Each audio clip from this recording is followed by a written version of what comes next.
안녕하세요. 여러분들은 질투에 사로잡혀 커다란 실수를 저지른 적이 있나요?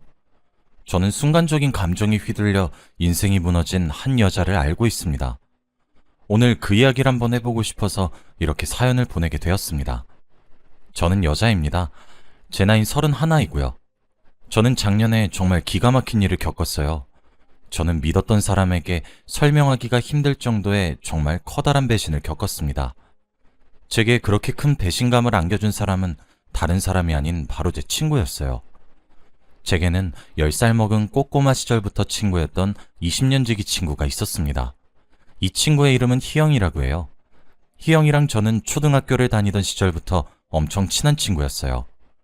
3학년 때 같은 반이 되면서 친해졌는데 졸업할 때까지 계속 같은 반을 하게 되더라고요. 아주 당연스럽게 우리는 함께 학창 시절을 보내면서 단짝 친구가 되었어요. 저희 동네에는 여자 중학교와 여자 고등학교밖에 없어서 희영이와 저는 같은 중고등학교도 졸업했죠. 저랑 희영이 둘 다 형제 하나 없는 외동이었기 때문에 정말 친구처럼 자매처럼 어울렸어요. 공부도 비슷한 수준으로 했었고요. 그래서 완전 같은 대학교에 붙은 것은 아니었지만 서울 지역에 있는 비슷한 수준의 대학교에 붙었어요. 둘 다 강의가 끝나면 함께 술을 마시기도 하고 놀러도 다니기도 하고 그러면서 지냈죠. 하지만 학창시절만큼 많이 어울리진 못했어요. 희영이는 알바를 진짜 많이 했거든요. 사실 희영이 집은 조금 가난합니다. 그래서 저희 집에서 많이 도와줬어요. 저희 집은 부모님 두 분 다 일을 하고 계셔서 그런지 경제적으로 조금 여유가 되시는 편이거든요. 저희 아버지가 작은 사업체를 하나 굴리고 계시기도 하고요. 하지만 저와 달리 희영이는 부모님이 이혼을 하셔서 어머니랑 둘이서 살았어요. 희영이 어머님 외벌이로 생계를 꾸려나갔죠. 희영이도 외로움을 많이 탔어요. 그래서 저는 그런 희영이를 저희 집으로 데려와서 자주 놀았고 공부했어요. 그렇게 함께 지냈습니다. 희영이 어머님께서도 많이 미안해하셨지만 그만큼 고마워하셨었어요. 반찬이나 이런 것들을 싸주시기도 하셨거든요. 희영이는 성격이 싹싹한 편이었어요. 시간이 가면 갈수록 저희 가족들도 정말 저희 집 둘째 딸처럼 희영이를 대했거든요. 어느 정도였냐면 대학교 입학 선물로 저희 아버지가 희영이의 첫 대학 등록금을 내주실 정도였으니 말을 다 한 셈이죠. 게다가 저희 부모님도 희영이가 저와 잘 지내줘서 무척 고마워하셨고요. 사실 저는 부모님과의 거처 문제 때문에 이사를 엄청 많이 다녔어요. 제가 10살에 희영이를 만난 것도 이 동네로 이사 오게 되어서 만나게 된 거였습니다. 저는 낯을 무척이나 가리는 스타일이어서 새로운 환경에 적응하는 것을 무척 힘들어했어요. 그리고 정말 외로움을 많이 타는 편이고요. 어릴 땐 특히 더 심했죠. 그래서 혼자 있는 걸 싫어했던 것 같아요. 제가 그럴 때마다 희영이가 슈퍼맨처럼 나타나서 저를 도와주었어요. 그래서 다른 아이들과 쉽게 어울릴 수 있었고 저 또한 친구들에게 스스럼 없이 다가갈 수 있을 정도로 성장할 수 있었으니 저희 부모님이 특히 희영이를 아낄 수밖에 없는 노릇이었죠. 그래서 희영이랑은 정말 많은 추억이 있어요. 30살이 넘은 지금까지도 희영이와 함께한 시간은 어마어마하고 그만큼 추억도 많아요. 아마 그런 이유로 저는 희영이가 저를 배신할 거라고는 차마 생각도 못했던 것 같네요.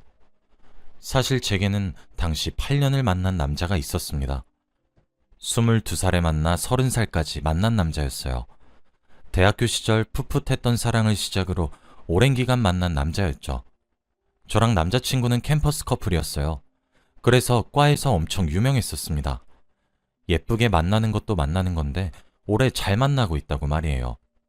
사람들은 저와 남자친구에게 우스갯소리로 너희들은 헤어지면 이혼이랑 다를 바 없다면서 농담을 하기도 했어요. 그리고 제게 첫사랑이었던 사람이었기 때문에 저 또한 남자친구와 결혼을 하려고 마음을 먹었고요. 제가 30살이 되면서 남자친구와 본격적으로 결혼 준비를 하기 시작했습니다. 상견례를 시작으로 결혼식 준비를 모두 다 했어요. 하지만 결혼까지 이어지지 못했습니다. 그때 마침 코로나가 발생되면서 모든 모임들이 저지당했었거든요. 결혼식 일정은 계속 미루는 수밖에 없었어요. 하지만 미루는 것도 어느 정도 한계가 있었고 결국 코로나가 잠잠해지면 다시 준비하기로 결정했죠. 그렇게 제 결혼식은 취소가 되었습니다. 그렇게 1년 정도의 시간 동안 거리두기 제한이 완화가 될 때를 노려서 결혼을 하자고 했죠. 그런데 분명 저와의 결혼을 결심했던 남자친구의 반응이 점점 뭐라고 해야 하나? 김이 새는 듯한 반응이었어요. 어느새 저만 결혼 이야기를 꺼내고 있었고 남자친구는 제가 결혼을 재촉한다고 듣기 싫다며 진저를 치기 시작했어요. 그러다 저는 결국 남자친구로부터 일방적인 파혼을 강요당했습니다. 처음엔 이벤트를 하려고 하나 싶기도 했고 장난을 치는 건가? 의아했었어요. 조금 짓궂은 장난인가 아니면 조금 독특하게 프러포즈를 하려고 하는 건가 했거든요. 그런데 전부 다 아니더라고요. 남자친구는 진심으로 제게 파혼 이야기를 꺼냈어요. 당연히 저는 붙잡았지만 남자친구는 저와 연결된 모든 연락수단을 끊어버리거나 바꾸면서 통보를 한 뒤 사라져버렸습니다. 연락도 받질 않고 찾아가도 만나주질 않더라고요. 파혼을 왜 하는지 전혀 이해할 수 없었고 저와 남자친구가 적게 만난 것도 아닌데 무려 8년이란 세월을 만난 것이 무색하게 아주 어이없게 이별을 해야만 했죠. 저는 믿을 수가 없었어요. 정말 망가졌고 어디서부터 어떻게 잘못된 것인지 알 수조차 없었죠.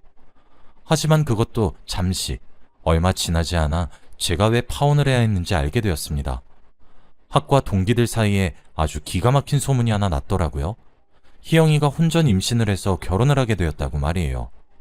이게 왜 기가 막힌 소문이냐면 희영이가 임신한 아이의 아빠가 제 남자친구였기 때문입니다. 남자친구와 저는 같은 학교에서 같은 과를 다녔어요.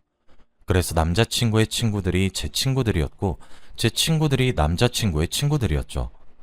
당연히 저와 남자친구의 동기는 같은 사람들이고요. 그리고 제가 희영이와 자주 놀면서 희영이가 제 동기들과 친구라기도 했고요. 그래서 제 동기들은 전부 희영이가 누군지를 알고 있어요. 제 남자친구는 결혼을 한다고 청첩장을 돌렸더군요. 그런데 받은 청첩장의 신부 얼굴이 제가 아니더랍니다. 그래서 동기들이 헤어졌냐고 물으면서 희영이가 임신한 사실까지 알게 된 것이죠. 그 이야기를 들은 날도 저는 집에서 혼자 울고 있었어요. 저와 친한 동기 하나가 저희 집을 찾아왔더군요. 그러면서 화를 막 내더니 제게 그 소식을 그대로 전달해 주었습니다. 남자친구에게 받은 청첩장을 함께 보여주면서 말이에요. 처음 동기의 입에서 나오는 이야기들이 믿기지 않았습니다. 하지만 동기가 내민 청첩장을 받아보니 더 이상 부정할 수가 없겠더군요. 게다가 동기가 받아온 청첩장 또한 문제가 되었어요. 처음엔 두 눈을 의심했어요.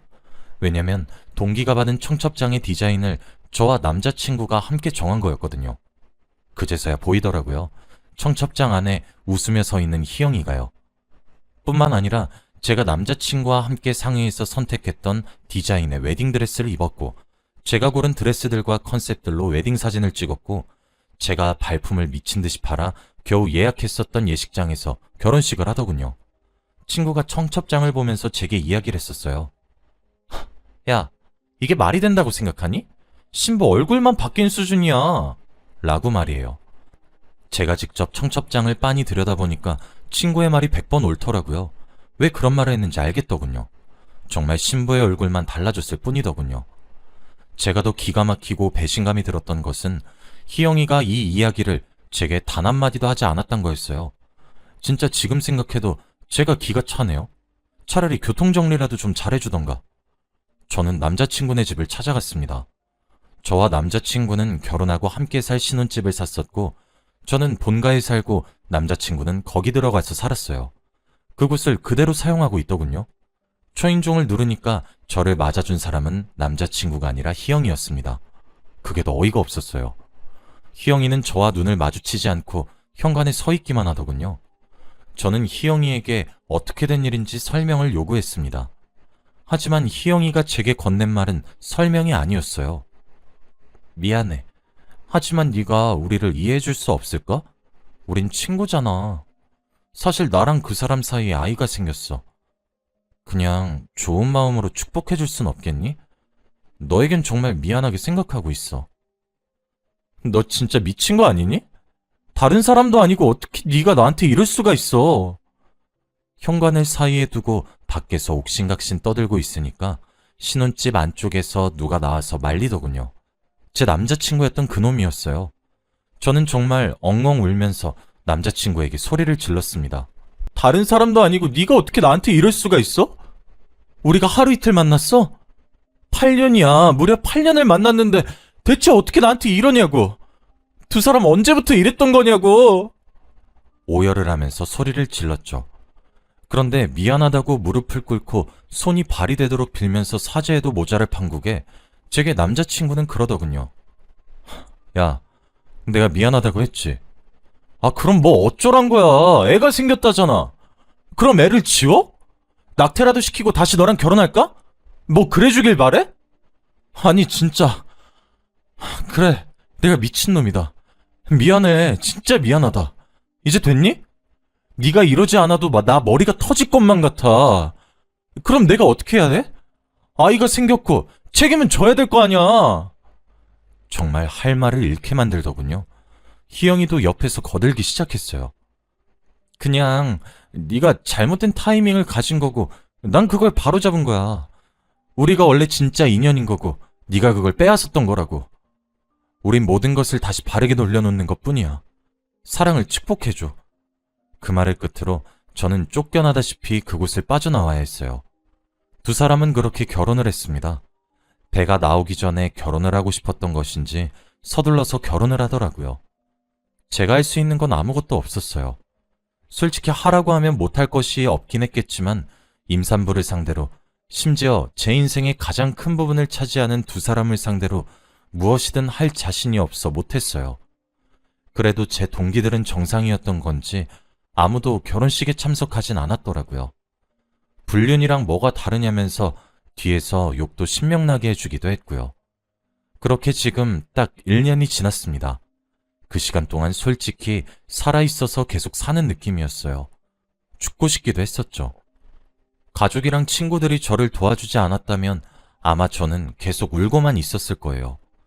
게다가 며칠 전 알게 된 이야기가 하나 있어요. 그렇게 세계의 사랑을 하는 듯 제 가슴에 비수를 꽂으며 결혼을 했던 두 사람이 이혼을 하게 되었다고 하더군요. 근데 그 이야기도 정말 기가 막힙니다. 며칠 전 8년이나 만난 탓에 잊혀지지도 않는 전화번호로 전화가 걸려왔어요. 당연히 상대는 전 남자친구였고요. 술에 취한 목소리로 제게 미안하다고, 다시 받아줄 순 없냐고 이야기를 하더라고요. 저는 무슨 소리를 하는 거냐고 화를 버럭 냈습니다. 대체 양심이 얼마나 없으면 교통정리도 제대로 하지 못하고 내 친구랑 애를 만들었으면서 다시 받아달란 소리가 나오냐고 하면서 말이에요. 그런데 오히려 그런 제 말에 오열을 하면서 하소연을 하기 시작하더라고요. 출산한 아기가 자신의 아이가 아니었다고 하면서요. 잠시 미쳤었던 것 같다고, 이럴 줄 알았으면 결혼을 안 했을 거라고 하더라고요. 희영이가 출산을 했는데 아무리 다시 봐도 아이가 자신이랑 안 닮았다고 생각이 들었다더군요. 처음에 그 소리를 했을 때는 희영이가 미친 것 아니냐고 화를 너무 크게 내서 아무 말 못했고, 그래서 희영이 몰래 친자검사를 혼자서 진행을 했었나 보더라고요. 그런데 친자검사 결과 불일치하단 결과를 듣게 되었고 희영이를 추궁했나 보더라고요. 희영이가 대학교를 다니는 내내 아르바이트를 정말 많이 했었어요. 집안의 생계와 대학 등록금을 벌어야 해서요. 그런데 저는 편의점에서 일을 하거나 카페에서 일을 할 거라고 생각했는데 사실 그때 희영이가 화류계에서 일을 했다고 하더라고요. 그 일을 하는 과정에서 아이를 임신하게 된 것이고 그때 제 남자친구였던 이놈이랑도 만나던 사이여서 별 생각 없이 이 아이는 너와 나의 아이라고 거짓말을 쳐서 결혼을 한 거였습니다. 아이 아버지는 누군지 이젠 알 수가 없다고 했죠. 친자가 아니란 결과지를 희영이 눈앞에 들이밀었더니 그제서야 희영이가 모든 것을 실토했다고 하더라고요. 그러면서 희영이가 너무 괘씸해서 변호사를 알아보는 중이고 합의 이혼이 아니라 소송으로 진행할 거라고 궁금하지도 않아 묻지도 않은 부분까지 상세하게 이야기를 해주더라고요. 이혼하고 돌아가겠다고, 평생을 속죄하는 마음으로 살겠다고 받아주면 안 되냐고 하는데 어이가 없어서 저는 말 같지도 않은 소리 하지 말라고 하고 전화를 끊었습니다. 세상에, 남의 눈에 눈물을 빼고 살면 피눈물을 흘린다고 하더니 옛말 틀린 것 하나 없더라고요. 저는 전화를 끊고 희영이에게 전화를 걸었습니다. 받을 거란 기대도 하지 않고 있었는데 전화를 받아주더라고요. 한껏 약을 올렸어요. 너 이혼하게 생겼다며? 내가 이걸 어떻게 알았는지 궁금하지 않니? 궁금하지 않아도 꼭 들어. 방금 네 남편이 나한테 전화 왔더라? 평생 속죄하면서 살겠다고, 이혼하고 돌아갈 테니까 받아달라고 말이야. 너네 남편 관리 좀 하는 게 어때? 수준이 너무 떨어지잖아. 희영이가 제게 소리를 빽 지르고는 펑펑 울기 시작하더군요. 이게 다 너 때문이야! 라고 하면서요. 제가 자신의 인생을 망쳤다고 합니다. 같은 하늘 아래에서 같은 공기를 마시면서 사는데 제가 유복한 환경에서 자라는 것도 너무 싫었고 좋은 옷을 입고 다니는 것도 너무 꼴보기가 싫었다고 하더라고요. 그래도 학창시절은 교복을 입고 다녀서 옷이나 이런 것들이 티가 나지 않았지만 성인이 되어 대학을 가면서 자유롭게 꾸며 입고 다니기 시작하면서 너무 꼴도 보기 싫었다고 하더라고요. 박탈감을 느꼈었나 봐요. 제가 부모님이 사주신 명품백을 들고 다니는 것도 너무 꼴보기 싫었고 비싼 옷을 턱턱 사는 것도 너무 미웠고 그런 것들을 아무렇지 않게 생각하는 제가 너무 싫었답니다. 저와 비슷한 수준으로 보이고 싶어서 아르바이트를 하게 된 거였고 그런데 아무리 오랜 시간 동안 고생하면서 일을 해도 버는 돈은 적었기 때문에 사치할 수가 없었다더라고요. 그러다가 화류계에 일을 하게 되었다고 했어요. 적은 시간을 일해도 평범한 회사원 한 달 월급은 우습게 벌기 시작하니 못 태어나왔다고 하더라고요. 그만두려고도 해봤는데 일을 그만두니 그곳에서 일을 하면서 커진 씀씀이가 감당이 되지 않아 다시 찾아가서 일을 하기를 반복했다고 합니다. 그러니 자신의 인생이 이렇게 망가진 원인은 모두 저한테서 시작했으니 전부 제 탓이라고 하더군요. 자기는 그렇게 아등바등 살고 있는데 자기 속도 모르고 괜찮은 남자 만나는 게 그렇게 배가 아팠답니다. 그래서 살짝 건드려보고 말라 그랬었는데 또 꼬신다고 꼬셔진 남자라 웃겼답니다. 셋이서 만나서 놀 때 제 눈을 피해서 손을 잡기도 하면서 지냈는데 저를 기만하는 게 그렇게 이기는 기분이어서 너무 짜릿했다고 하더군요. 그러다 아이를 임신했고 이왕 이렇게 된 거 그냥 결혼해버리자 싶어서 저질렀답니다. 자기 인생은 망쳐졌고 그 원인은 제게 있으니 저더러 책임을 지고 위자료를 달라고 하더군요. 말을 듣는 내내 얼마나 어이가 없고 우스웠는지 몰라요. 참 오랜 기간을 알아왔지만 사람이 변하는 것은 순식간이라고 하더니 그 말이 맞더군요. 내가 몇십 년을 알아온 모습은 온데간데 없고 말이 통하지 않는 여자만 남아있더라고요. 위자료는 네가 줘야 되는 거 아니야? 그래도 불행해져서 다행이다. 2번 다시 연락하지 말고 살자. 하고 전화를 끊어버렸어요.